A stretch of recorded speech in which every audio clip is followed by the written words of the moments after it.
बगाडाची अशी थीम आहे आमची आहे की ज्या वेळेला बगाड ही यात्रा चालू झाली त्यावेळेपासून पूर्वपवार पिढ्यानपिढ्या आता आम्ही बाकीच्यांचं ऐकत आलो की दोन तर्फा आमच्याकडं आहेत, एक पिसाळ आणि एक भोसले तरफ. तर तो पूर्वी असं होतं की जाताना उजव्या बाजूला पिसाळ आणि डाव्या बाजूला भोसले अशी बैल झुंपून तो मोकळा गाडा सोनेश्वर बावधन पासून भैरोबाच्या मंदिरापासून सोनेश्वर म्हणून ओझरड्याच्या हद्दीवर कृष्णा नदी आहे, बावधन आणि ओझरड्याच्या हद्दीवर सोनेश्वर म्हणून एक मंदिर आहे शंकराचं महादेवाचं. तर तिथं आमचं बगाड जातं. तर तो जाताना जी मोकळा त्यावेळेला जाताना त्या बगाडावर बगाड्या झोपला जात नाही, तो जाताना मोकळा गाडा जातो. तर तो न्यायचा मान हा दोन तर्फांना परंपरा आहे. पूर्वी असं असायचं की उजव्या बाजूला पिसाळ जाताना पिसाळा तर्फच्या बैल झोपायची आणि डाव्या बाजूला भोसल्यांची. तिथं गेल्यानंतर ज्या वेळेला बगाड्या तिथं जुंपला जातो तर आणताना उजव्या बाजूला भोसले तरफ आणि डाव्या बाजूला पिसाळ तरफ अशी बैल जुंपून तो गाडा येतो. तर हे मी काय सांगितलं की तरफ, तर पंचमंडळीचा जो तुम्ही आता विषय काढला तर तो तर्फचाच विषय की त्या तर्फमधून पिसाळ आणि भोसले तर्फमधून पिसाळांची 3 आणि भोसले तर्फची 2 अशी पंचमंडळी तिथं एक पंच म्हणून पूर्वंपार असतात. त्यांनी आत तिथं होळीच्या दिवशी, होळी पौर्णिमे दिवशी कौल बगाडाचा लागला जातो रात्री साधारण 12 नंतर. त्यावेळेला तिथले पुजारी भैरवनाथाला कौल लावतात आणि प्रत्येक जेवढे नवसकरी जेवढ्यांनी नवस केलाय त्या प्रत्येकाचे 5 कौल लावले जातात. त्याच्या नावाचे 5 कौल लावले जातात आणि ज्याचा पूर्ण झाला एक नवस तोच फक्त बगाडाला बसतो की माझा आता नवस पूर्ण झालाय, मी बगाड घेईन म्हणून ज्याने नवस केलाय तो बसतो. मग ते 5 कौल लावले जातात आणि त्या कौलावर पुजारी जे समजा 20 नवसकरी असले तर असे 20 जणांचे 20 100 तिथं कौल लावले जातात आणि प्रत्येकाचा 5 असं असतं. आणि नंतर मग सगळे लावून झाल्यानंतर 1 नंबर पासून जो बसलाय त्याचं नाव घेऊन पुजारी कौल मागायला देवाला सुरुवात करतात. मग ज्या वेळेला पुजारी देवाला कौल मागायला सुरुवात करतात त्यावेळेला सगळ्यात महत्वाची भूमिका ही पंचांची असते. कारण पुजारी त्यावेळेला देवाला कौल मागत असतात की बाबा समजा प्रज्ञा जाधव हिचा नवस पूर्ण झालेला आहे नंबर 1 ला, तर त्यांचा जर बगाड असेल तर उजवा कौल द्या आणि नसेल तर डावा. तर ज्या वेळेला 5 असे आपण कौल लावतो तर देवाची उजवी बाजू, हा देवाची उजवी, आपण बसतो ती आपली डावी, देवाच्या उजव्या बाजूचे 2 कौल मधला हा अंपायर मिडल म्हणून गणला जातो आणि हे 2 डावे. तर ह्या 2 मधला जर कौल पडला, कौल म्हणजे गहू असतात, गहू चिकटवलेले असतात. एक परत क्लिअर करतो, गहू असतं की तांदूळ असतो? गहू असतो, सातू असतो, ते पाण्याने चिकटवले जातात. हा, ते असं पुजारी पाण्यात घेऊन देवाच्या गातडीला चिकटवतात. तर देवाच्या उजव्या बाजूचे 2 आहेत, त्यातला 1 पडला की त्याच्यावर बगाड आलं, तो बगाड्या असा तो आमची ती परंपरा आहे. तर ज्या वेळेला पुजारी कौल मागत असतात नंबरनं त्या नाव घेऊन त्यावेळेला त्या पंचांची प्रामुख्याने भूमिका असते की त्याच्यावर बारकाईने लक्ष ठेवून किती नंबरचा उजवा कौल पडतोय आणि तो बगाड्या तो ठरवण्याचं हे पंचांचं काम असतं. असं ते पंचांची भूमिका आहे. तर जे एक भोसल्यांचा आणि एक पिसाळांचा तर्फचा बैल यायचा तो आम्ही थोडा बदल करून अख्खी बारीच म्हणजे अख्खे जे 6 बैल 6 दुने 12 बैल झुकतो ती एक पहिल्यांदा पिसाळ तर्फची झोपायची, त्यांची 12 बैल सोडली की भोसले तर्फची, असा फक्त त्याच्यात चेंज केलाय. पूर्वी बैलाला बैल असायचा म्हणजे उजव्या बाजूला भोसले तर्फचा, डाव्या बाजूला पिसाळाचा आणि त्यांच्यात चुरस लागायची कोण ओढतोय जास्त. तर आता ते काळानुरूप त्याच्यात चेंज करून आता एकदा पिसाळ तर्फेच्या बैल झोपली जातात, एकदा भोसले तर्फच्या. आता त्याच्यात विषय असा की तर्फा म्हणजे तुम्हाला नवीन शब्द असेल तर तर्फ ही समाजावर आधारित अशी आमच्या गावची रचना येते. मग समाजावर तर पिसाळ तर्फ जी येते तर ते पिसाळ तर्फांमध्ये प्रामुख्याने पिसाळ भावकी, धनगर समाज, माळी समाज, दाभाड्यांच्यातला काही मंडळी निम्मे भावकी ते आहेत, कांबळे मंडळी काय आहेत ते, रामुशी समाज आहे, तिली समाजातली काही माणसं, अशी सर्व समाजातली माणसं ही पिसाळ तरपत नाही, सगळ्या नाही सगळ्यांना म्हणजे धनगर माळी भोसले तरपत जात नाहीत, सगळ्या येत नाहीत. समाजच अख्खे कन्वर्ट केलेत तरपेत. अच्छा. हे पिसाळ तरपत झाले. वाडीमधले शेलारवाडी म्हणा. आणि आमच्या बावधनला 12 वाड्या असा राऊंड आहे इकडं. तर त्यातल्या शेलारवाडी, अनपटवाडी आणि मांढरे वस्ती अशा 3 गावांची बैल आमच्याकडे येतात. त्यातली शेलारवाडी ही पिसाळ तरपत येते, मांढरे वस्ती ही पिसाळ तरपत येते. त्यानंतर भोसले तरप. भोसले तरप मध्ये कसं आहे, भोसले, कदम, रासकर, कदमांचे दाभाड्यांच्यातले काही मंडळी, अनपटवाडी, मातेकरवाडी, नायकवडी, हा जो समाज आहे तो भोसले तरपत जातो. म्हणजे त्यांच्याकडे जी बैल आहेत त्यांनी त्या भोसले तरपतचा नंबर आल्यानंतर झोपायची, आणि जो समाज पिसाळ तरपत आहे त्यांनी पिसाळ तरपतचा नंबर आल्यानंतर त्यांनी झोपायची. असं ते नियोजन रथाचं असतं. आता तुम्ही दुसरा प्रश्न केला की एवढी मोठी यात्रा 3.5-4 लाख भाविक येतात. कदाचित त्याहूनही जास्त भाविक येतात. आता दिवसेंदिवस ते प्रस्त वाढत चाललंय. पूर्वी कमी होतं पण आता वाढत चाललंय. तर ज्या वेळेला भाविक येतात तर मुळात प्रशासनाचंही फार मोठं सहकार्य आम्हाला असतंय.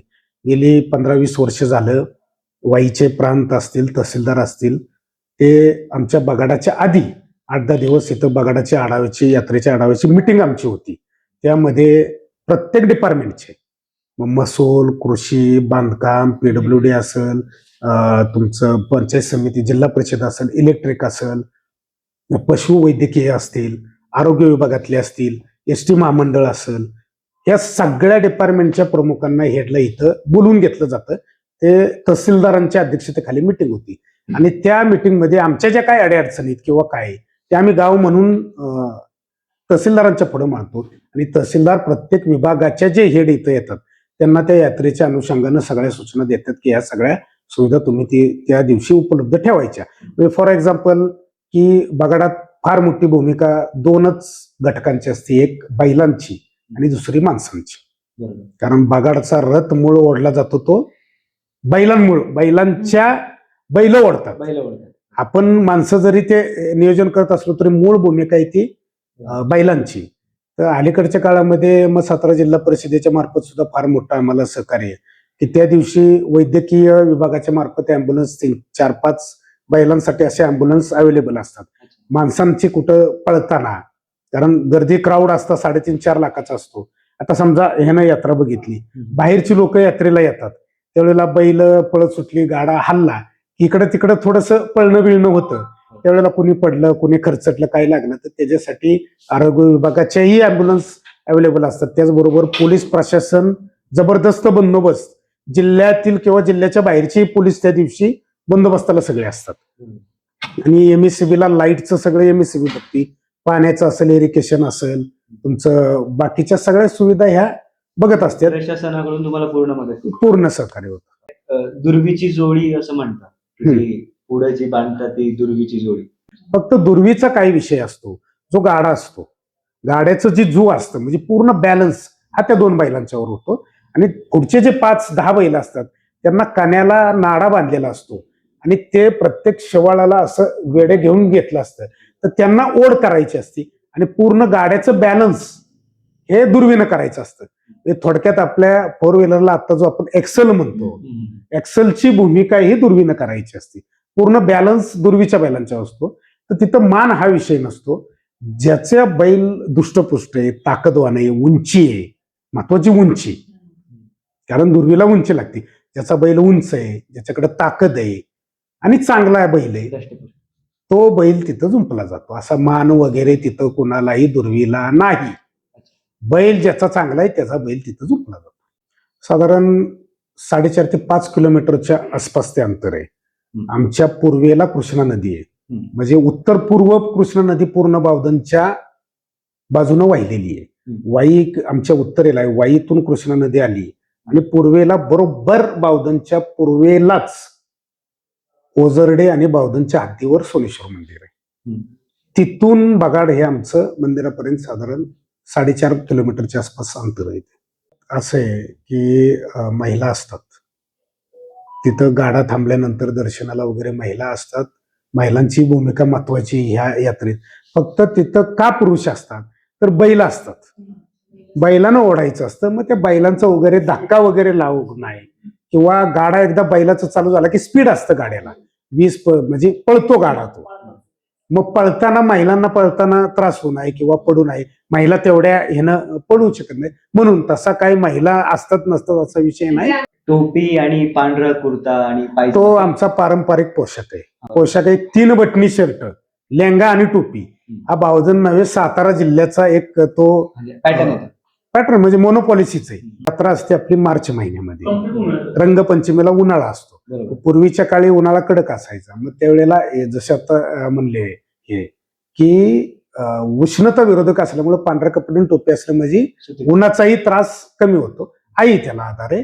आणि दुसरा आधार मी सांगितलं तसं सातारा जिल्ह्याचा तो पारंपरिक पोशाख आहे, त्याच्यामुळे तो आहे असं आहे. बरं, अजून आहे की बगाड्याचं चाक जे शेतातनं जातं, त्या शेतातलं पीक एकदम जोमाने येतं किंवा त्या शेताची भरभराट होते, असं काय कधी आहे म्हणतात? की मी मगाशीच म्हणलं तुम्हाला की त्या भैरवनाथाच्या बद्दल प्रत्येक ह्या आम्ही पांढर म्हणतो, आपण काही ठिकाणी पंचक्रोशी म्हणतात, आमच्याकडे पांढर हा शब्द आहे. पांढर म्हणजे त्याचं कार्यक्षेत्र. आमचं जे बावधनचं जी पंचक्रोशी, तिथल्या प्रत्येक कुटुंबात लहान मुलं असतील, तरुण असतील, म्हातारे असतील, महिला असतील, मुले असतील, प्रत्येकाच्या मनात प्रचंड अशी श्रद्धा आणि आस्थेचं ठिकाण आहे ते. म्हणजे कुठल्याही संकटात असू देत किंवा कुठलीही गरज वाटू देत, मनोमनी जर पहिलं नाव कोणाचं येत असेल, आई वडिलांनंतर आमचं पहिलं नाव साहजिकच आपलं आई किंवा वडिलांचं येतं, त्यानंतर आमच्या तोंडात नाव हे भैरवाचं येतं. एवढी मोठी आमची असताना श्रद्धा त्या देवस्थानावर आहे. त्याच्यामुळं बगाडात नुसतंच गाड्याचं चाकच जात नाही, त्याच्याबरोबर हजारो लाखो भाविकही पळत असतात त्याच्याबरोबर. एवढी सगळी जरी त्या पिकातनं गेली, तुडवत गेली, तरी आजपर्यंतचा इतिहास असा सांगतो की ते पीक परत उभं राहिलेलं आहे, जोमानं आलेलं आहे, त्याचं नुकसान कोणाचं काही झालेलं नाही. त्याच्यामुळं ती एक भावना आहे लोकांच्या मनात. हा, उलट देव आमच्या शेतातून जातोय ही लोकांची एक भावना आहे. असं आहे ते. शेवटी पॉझिटिव्हिटी आहेच. बगाडची प्रथा कधीपासून किंवा कशी सुरू झाली? काय आहे त्याच्याबद्दल बरीचशा विसंगती आहेत. आता त्या प्रश्नाचं उत्तर ऍक्च्युअल द्यायचं म्हणलं तर मीही कन्फर्म देऊ शकत नाही. का विसंगती? की आमच्या गावात आता मी सांगितलं, शेवटी मी तरी काय फार हुशार किंवा असा नाहीये, माझंही वय फार लहान आहे, पण आमच्या गावात बरीचशी विद्वान मंडळी आहेत. काही जण म्हणतात हजारो वर्षापूर्वीचं आहे, काय म्हणतात शेकडो वर्षापूर्वीचं आहे, कोण काय जणांनी मधीच इंटरव्ह्यू दिल्या स्वतः स्वयंघोषित. काही प्रत्येक ठिकाणी असतात की ते बगाड खंड होतं, ते आमच्या पूर्वजांनी चालू केलं, या केलं त्या. हे सगळं साप झूट आहे, सगळं खोटं आहे. मुळात बगाड ज्या वेळेपासून चालू झालं त्यावेळेपर्यंत आतापर्यंत कधीही बगाडाला खंड नाहीये. एकदा खंड करण्याचा पहिल्यांदा प्रयत्न इंग्रजांच्या काळात झाला होता. तो का झाला होता? इंग्रजांनीही कधी बगाडाला आमच्या विरोध केला नाही, पण प्लेगची साथ ज्या वेळेला आपल्या महाराष्ट्रात आली होती त्यावेळेला प्लेग मध्ये एकत्र जर क्राऊड आला तर प्लेग हा संसर्गजन्य असल्यामुळे पसरू नये म्हणून त्यांनी विरोध केला. तरी सुद्धा आमच्या गावातल्या त्यावेळच्या लोकांनी त्यांना इंग्रजांना न जुमानता बगाड काढलं. कोरोनामध्ये झाला की सेम प्लेगचीच पुनरावृत्ती आपली 2021 ला झाली. सगळं जग बंद होतं, पण माझ्या माहितीप्रमाणे कोरोनात सुद्धा आमची बगाड यात्रा आणि आपल्या जगन्नाथपुरीचा रथ 2च यात्रा झाल्या. आमचं बगाड कोरोनातही झालं आणि प्लेगच्या साथीतही झालं. तर बगाड हे अखंडित चालू असणारी प्रथा आहे, पण त्याच्याबद्दल किती वर्षाची परंपरा आहे हे कन्फर्म कोण सांगू शकत नाही. शंकराचा अवतार हा काळभैरव, त्यांची उत्पत्ती ब्रह्माचं आणि विष्णूचं गर्व हरण करण्यासाठी झाली. ज्या वेळेला ब्रह्माचं त्यांनी मुंडकं छाटलं त्यावेळेला शंकरांनी भैरोबाला सांगितलं की जरी तू गर्व हरण केला असशील तरी तू ब्रह्म हत्या केली, त्याचं पाप धुण्यासाठी तिन्ही लोकांचं भ्रमण करायचं. मग त्यावेळेला काळ भैरवनाथ तिन्ही लोकात जिथं जिथं फिरले, जिथं जिथं त्यांनी अन्यायाच्या विरोधात किंवा राक्षसांचा नाश केला, तिथं तिथं त्यांची स्थानं होत गेली.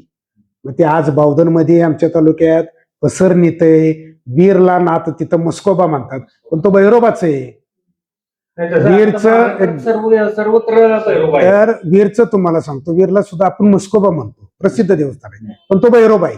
हे फार कमी लोकांना माहिती, फक्त तो स्मशानात प्रगट झाला म्हणून मस्कोबा नाव आहे त्याचं, पण ते भैरवनाथच आहे. असे ते अवतार भैरवनाथानं घेतले. आता काशीचं तुम्ही म्हणला तर त्यांचं मी मागाशीच सांगितलं तसं की काशीला गेल्यानंतर तिथं ते शंकराने त्यांना वर दिला की तू काशीचा क्षेत्रपाल म्हणून इथं राहायचं आणि देवाच्या नगरीचं संरक्षण तू करायचं. काशी ही देवांची नगरी, हिंदू देवांची. त्यावेळेला भैरवनाथांना ते सेनापती पद दिलं, क्षेत्रपाल पद दिलं आणि ते काशीत राहिले म्हणून त्यांचं मूळ स्थान आपण काशी म्हणतो. पण भ्रमण त्यांनी तिन्ही लोकात केलेलं आहे आणि विस्तावलेत काशीत. मग काशीवरनं भैरोबा आला असं नाही, कुठल्याही शास्त्रात कुठल्याही ग्रंथात नाही. काशीत का ते तर त्यांचा शंकरानंच त्यांना वरदान दिलं की तू काशीत येऊन स्थित व्हायचं आणि ह्या देवाच्या नगरीचं संरक्षण तू करायचं. आणि इथं जो माणूस येईल इथून पुढं युगोनयुगे तो गंगेचं स्नान केल्यानंतर पहिलं तुझं दर्शन घेईल आणि मग काशीचा विश्वेश्वर, मी जरी विश्वाचा शोर असलो ईश्वर तरी पहिलं तुझं दर्शनानंतर माझं, अशी ते काही आहे. त्यामुळे काळ भैरवनाथ हा प्रत्येक ठिकाणी प्रकट आहे. तुम्ही राजस्थानला गेला तरी तिथं मी मगाशीच म्हणलं खैरलान जे म्हणतात तो भैरोबाच आहे, क्षेत्रपाल भैरोबाच आहे, बटुक भैरोबा म्हणजे भैरोबाच आहे. भैरोबाचे 8 रूप आहेत, अष्टभैरव त्यांना म्हणतात. असा तो प्रकार आहे. तर काशी हे मूळ स्थान आणि भ्रमण करत आलेलं आमच्या बावधनला प्रकट झालेलं बावधनचा काळभैरव. एक सत्य घटना बावधनमध्ये झालेली सुद्धा आहे की तो सीमेवर लढताना बर्फामध्ये सियाचीन मध्ये ग्लेशियर मध्ये अडकला होता. 3 दिवस तो ग्लेशियर मध्येच होता आणि पूर्ण बेशुद्ध आणि कोमातच तो गेला होता. डॉक्टरांनी गॅरंटी त्याची सोडली होती. त्याच्या एका भावानं इथं भैरोबाला नवस केला, जर माझा भाऊ बरा जर झाला आणि सुखरूप व्यवस्थित आला तर मी बगाड घेईन. तो आर्मीत सर्व्हिसला माणूस होता. तो 20-21 दिवसानंतर कोमातनं जागा झाला आणि तो आजही माणूस बावधनमध्ये आर्मीची नोकरी करून रिटायर झाला. आणि त्याच्या भावानं इथं जो शेती करत होता, बकरी सांभाळत होता, त्याच्या भावानं भैरोबाचं बगाड घेतलं. अशी एक स्टोरी. दुसरी आमच्या गावातलीच एक स्टोरी आहे की एक शेतमजूर कामगार म्हणून त्या माणसाकडं कामाला होता. त्यांचे मालक आजारी पडले, ते आजारी पडले आणि मेजर आजारी पडले की डॉक्टरांनी गॅरंटी दिली नव्हती की हे आता जातील. त्यावेळेला त्यांच्याकडे जो रानात काम करणारा कामगार होता त्यानं भैरोबाला नवस केला की माझं मालक बरं होऊन देईल, मी नवस घेईन. तो मालक बरोबर ठणठणीत झाला आणि त्यानं बगाडही घेतलं. तिसरी स्टोरी की माझ्या आता यंदाचा जो बगाड्या होता ह्याच वर्षीचा, त्याचं असं स्टोरी होती की त्याच्या तो धाकटा, 3 भाऊ होती. थोरल्याचं लग्न झालं, त्याचंही लग्न झालं होतं धाकट्याचं. मधल्या भावाचं लग्न होत नव्हतं म्हणून त्यानं नवस केला आणि मधल्या भावाचं लग्न होऊन त्याला मुलंही झाली. त्याच्यावर ह्या वर्षी बगाड आलं. त्या दिवशी बगाड असतं, त्या दिवशी तिथं सोनेश्वरला बगाडाला 5 राऊंड मारून नवस गावातली जी स्थानिक लोक आहेत किंवा ज्यांना माहिती ती मागतात. पण काही घटना अशा घडलेल्या आहेत की बगाड सोडूनच त्याच वेळी आपण नवस करू शकतो असं नाही. बगाड नसताना इतर मध्ये आधी ह्या, आता मी मगाशी सांगितलं की मालक आजारी पडला, तो काही बगाडात पडला नव्हता, तो मध्ये आधीच आजारी पडला होता. पण त्यांनी भैरोबाला नवस केला. तो मिलिटरीमॅन ग्लेशियर मध्ये अडकला, तो काही बगाडात अडकला नव्हता, मध्ये आधी केला. तर कुठल्याही क्षणाला तुम्हाला ज्या वेळेला वाटेल त्यावेळेला तुम्ही त्या देवाचा दावा करू शकता, नवस करू शकता. फक्त तुम्ही काय विचारलं की तो पूर्ण करण्याचा अवधी, तर तो मूळ असं आहे की आज यंदाची आमची संख्या 55 ते 60 वर होती नवस बसणाऱ्यांची. म्हणजे नवस पूर्ण किती झालेत आतापर्यंत? 60. बगाड येणं किती जणांच्यावर बाकी अजून? 59. मग किती वर्ष लागतील त्याला? 59. आणि 59 वर्षात किती नवस होतील? यस, बरोबर. म्हणजे असं नाहीये ना की मी ह्या वर्षी बगाड्याचा मान घ्यायला बस. 3 पिढ्या नवस न फिटलेली लोक आहेत आणि गेल्या वर्षी नवस केला आणि यंदा बगाड आलेली लोक आहेत. अजून त्याच्यावर बगाड आलं नाही. 70 वर्ष नवस फिटून बी बगाड न आलेली मग लोक आहेत. आजोबानं केलेला नवस आता नातू बसतोय तरी बगाड येत नाही. पण गेल्या वर्षी एखाद्यानं बोलला की माझा भावाचं किंवा तुझं चांगलं नोकरीला लागू दे, नोकरीला लागला, दुसऱ्या दिवशी त्याच्यावर आला. हा थोडासा आमच्या मते असा आहे की हा श्रद्धेचा विषय आहे. त्यामुळे त्याच्यात जास्त आम्ही काय डीप मध्ये जात नाही. असं होऊ शकतं का, म्हणजे आजपर्यंत असं कधी झालंय का की बगाड्या म्हणून वर जो लटकतो तो कधी स्त्री असू शकते? नाही, काय झालंय, बगाड मुळात असं आहे की बगाडाला आतापर्यंत कधी स्त्रीनं बगाड घेतलेलं नाही आणि तसं ऐकवतही नाही. घेतलंय ते पुरुषांनीच घेतलेलं आहे. आणि बगाडाच्या वेळेला 2 उपास असतात आमचे, 2 किंवा 3 बगाडे म्हणून याचं उपास तो त्यांच्या भावालाही धरायला लावतो आम्ही, म्हणजे गावच आमचं. ते का लावतं, जर एखाद्या बगाड्याला थोडासा त्रास झाला किंवा त्याला वाटलं की मला निम्म्यापर्यंत आलो ना आता खाली घ्यायचंय, तर आम्ही त्याला खाली घेतो आणि त्याच्या भावाला तिथं टांगलं जातं. पण स्त्रीचं बगाड सोनेश्वरचं घेतलंय असं नाही, पण स्त्री बगाड आमची किती आहेत आमच्या गावात, भैरवाच्या देवळात घेतात. बगाडाच्या दुसऱ्या दिवशी स्त्रिया नवस करतात, स्त्रिया मी बगाड घेईन म्हणून, ज्यांचा नवस पूर्ण होईल त्या तिथं जाग्यावर त्यांना त्या व्रताला झुंपलं जातं आणि जाग्यावर 5 फेरे मारले जातात. फक्त बैलानं ओढलं जात नाही, जागेवर 5 फेरे हे स्त्रिया नवस दरवर्षी घेतात. 15-15, 20 सगळ्या परगावच्या स्त्रिया बऱ्याचशा असतात पूर्ण झालेल्या, ते घेतात तिथे. त्या स्त्रियांच्या असं नसतं का की असं नसतं ना की त्यांचा कौल लागला तेच? नाही, तो कौल नाही, ते तुमची इच्छा पूर्ण झाली, तुम्ही देवाला मागितलं की कौलाचा विषय नसतो. एकाच दिवशी दुसऱ्या दिवशी 20-20, 30-30 स्त्रिया ज्यांच्या पूर्ण झाल्यात त्यांना हे केलं जातं, त्याला कौल नाहीये स्त्रियांना. बरं, जे बगाड तयार करतात ते पूर्ण लाकडी असतं आणि त्याचे चाकं पूर्ण दगडी असतात. मग त्याचा जो बेस असतो जवळपास त्याचं पूर्ण वजन किती असतं पूर्ण बगाडाचं? आता बगाडाचं तुम्हाला बेस सांगतो. खाली चाकं, दगडी चाकं दोन्ही बाजूला असतात, त्याला लाकडी काना असतो. त्या लाकडी कान्याच्या बाहेर लाकडीच कुण्या असतात, स्टॉपर, थोडक्यात आपण आधुनिक भाषेत स्टॉपर म्हणून. म्हणजे काना जो असतो तो चाकात असा बसतो लाकडी आणि त्याच्या बाहेर 2 लाकडी कुण्या असतात. त्या कान्यावर बुट म्हणून बसतं, जे बैलगाडीला असतं बुट, आपण बैलगाडी कोणी बघितली त्यांना माहित असेल, बुट असतं. त्या बुट्यात दांड्या बसतात 2. बुट्याच्या वर परत साठा असतो बरोबर, आणि साठ्याच्या वर वाघ असतो. वाघात होल असतं सेंटरला आणि त्याच्यात खांब असतो, खांब आणि त्याच्यावर शिड असतं. असं बगाड. आणि ज्या दांड्या पुढे येतात त्या दांड्याला जू, म्हणजे आपण बगाडाचं जे म्हणतो बैलगाडीचं वगैरे जू, पण हे मोठं असतं त्या प्रमाणात, ते जू असतं. आणि त्या जूला ते तू मगाशी विचारला तो दुर्वीची बैल 1 नंबरची तिथं झोपली जातात. ती अशी वजनाने ती बैल अशी वरती होतात ना. काय आहे, बगाडाचं साधारण वजन कमीत कमी 4 टनाला अभाव असेल. मग त्याचा जो खालचा बेस असतो तो पूर्ण भरीव लाकडाचा, पूर्ण बाबळीच्या भरीव लाकडाचं, ओलं लाकूड ना? ओलं लाकूड. आणि ते ऐकलंय मी की विहिरीत टाकलं जातं नंतर लाकूड. ते ज्या वेळेला बगाड 5 दिवसानंतर बगाड सोडलं जातं पूर्ण, त्याचं शीड देवळात ठेवलं जातं. खांब, कणा, बुट, साठा आणि दांड्या, या 5 वस्तू आमच्या गावाचीच थोरली विहीर आहे. त्या विहिरीत वर्षभर ते पाण्यात असतं.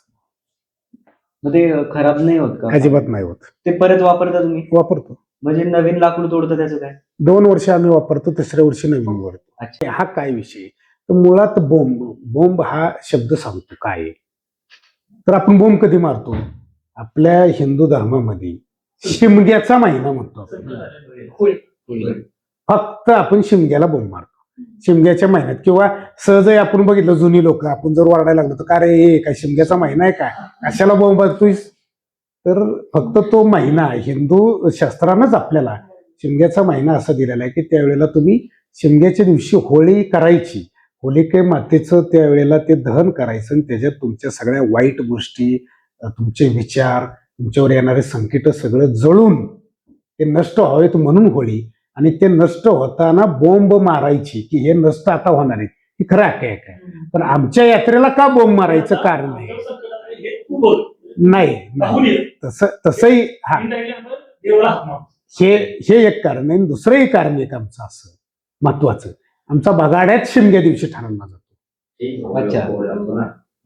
आमचा बगाड्या कधी ठरला जातो? शिमग्या दिवशी ठरला जातो. बोंब मारूनच आम्ही बगाड्या ठरवाय लावाय जातो. म्हणजे आमच्या गावावर किंवा काय ह्या भागावर जी संकट येणार आहे ते तू दूर कर. आता तो बगाड्या तिथं येणार आहे, 5 दिवस तुझी सेवा करणार आहे आणि त्याचा नवस पडून तुझ्या नावानं तो इथं येणार आहे, तुझं दर्शन घेणार आहे. त्याचं रक्षण देवानं करायचं म्हणून बगाड्यानं सुद्धा बोंब मारायची. वर्ण देवाच्या नावानं का मारायची, तर माझ्या संकटाला जाऊ, संकटातनं मुक्त कर, असं ते प्रथा आहे. होळी दिवशी कौल लागतो आणि बगाड्या ठरला जातो. तिथून खरी यात्रा चालू होती. होळी दिवशी रात्री 12 वाजता कौल लागतो, ज्याच्यावर बगाडे येतो तो बगाड्या होतो. टाइम फिक्स असतो का? 12 नाही, 12च्या पुढे लागतो, लावला जातो. टाइम हा फिक्स नसतो. आणि मग तो बगाड्या आला की त्या बगाड्यानं तिथं मग त्याचं 5 दिवस वास्तव्य हे देवळातच असतं. त्याला घरी जाता येत नाही. 5 दिवस त्याचा दिवसभर उपास असतो. संध्याकाळी फक्त तो जेवतो. रोज संध्याकाळी साधारण 12-1 वाजता त्याच्याबरोबर गावातली सगळी मुलं असतात. वाकेश्वर म्हणून कृष्णा नदीला स्थान आहे, तिथं जाऊन आंघोळ करायची. तिथनं पायी सगळी बगाड्याबरोबर मुलं असतात. कळशी घेऊन गावातलं भैरोबाचं मूळ स्थान इथं डोंगरात आहे. भैरोबाला खालच्या भैरोबाला, ज्योतिबाला, आमची मर्याई लक्ष्मी माता म्हणून आहे, गावातल्या ज्योतिबाला, जनियाई भैरोबाची बहीण म्हणून जनियाई माता वर आहे, तिचं मंदिर आहे. त्या देवांना पाणी घालायचं त्यानं, घरच्या देवाची जाऊन पूजा करायची आणि परत देवळात येऊन राहायचं. असं 5 दिवस बगाड्या हा मुक्कामीच तिथं असतो. आणि होळीच्या नंतर 4थ्या दिवशी, पंचमीच्या आदल्या दिवशी, रंगपंचमीच्या आदल्या दिवशी फार मोठा महाराष्ट्रात नामांकित असा आमचा छबिना असतो. प्रचंड मोठा छबिना असतो. मग छबिन्याला 9 वाजता देवाची आरती होती आणि देव पालखीतून बाहेर निघतो. गाव प्रदक्षिणा असते आणि तो छबिना निघतो. इथं पारावर येतो छबिना. त्यामुळे फाल देवढोल, म्हणजे झांजपतकाचे डोल नव्हेत, जुने जे चांबडी देवढोल असतात त्याचं वाद्य फार मोठं असतं. छबिना होतो. नंतर पुढं मोरेश्वराचं एक चौक आहे, तिथं पिसाळ तरप आणि भोसले तरप त्यांची मिटिंग होती. पिसाळ तरपतली लोक पिसाळ तरपत राहतात, भोसले तरपची लोक भोसले तरपेकडे असतात. आणि तिथं दुसऱ्या दिवशीच्या बगाडाच्या नियोजनाची प्रत्येक जण प्रत्येक तरपला सूचना देतात. बाबा असे बैल झोपायची, तसं करायचं, व्यवस्थित आणायचं, काय बगाड्याच्या नियोजनाच्या सूचना दिल्या जातात. त्याच वेळेला ती पालखीन बगाड्या तिथून पुढे शिवाजी चौकातनं जनियाईचं मंदिर आहे, तिथं जातो. तिथं देवाचं लग्न लागतं आणि 3 वाजता जनियाईच्या तिथून परत बगाड्या येतो, मंदिराकडे येतो. तोपर्यंत गाडा हा मी गावाच्या शिववर, बाजून स्टँड आहे आता, शिववर नेलेला असतो. 3 वाजता बगाड्या येऊन मग पुढं बगाडा ओढलं जातं बैलांनी आणि चालत बगाड्या आणि पालखी सोमेश्वरला जातो. नंतर ज्या वेळेला पंचमीची सुरुवात होती, आंघोळ कृष्णा नदीत केली जाते, विधिवत पूजा केली जाते. पंचमीची साधारण 9:30-10 ज्या मुहूर्तावर पंचमी चालू होईल, पंचमीला आंघोळ करून त्या बगाड्याला तिथं जुंपलं जातं आणि बैलाच्या साह्याने ओढत ओढत ओढत ओढत ओढत संध्याकाळी देवळात आणलं. अशी बगाड्या. छबिना, हळद आणि बगाड. हळद, छबिना म्हणजे लग्न आणि दुसऱ्या दिवशी बगाड. बगाड हीच एक युनिक प्रथा आहे की तो 4.5-5 टनाचा रथ असतो, त्याला माणूस जुंपलेला असतो आणि त्याला 12 बैल लावून ती ओढायची असते 5 किलोमीटर.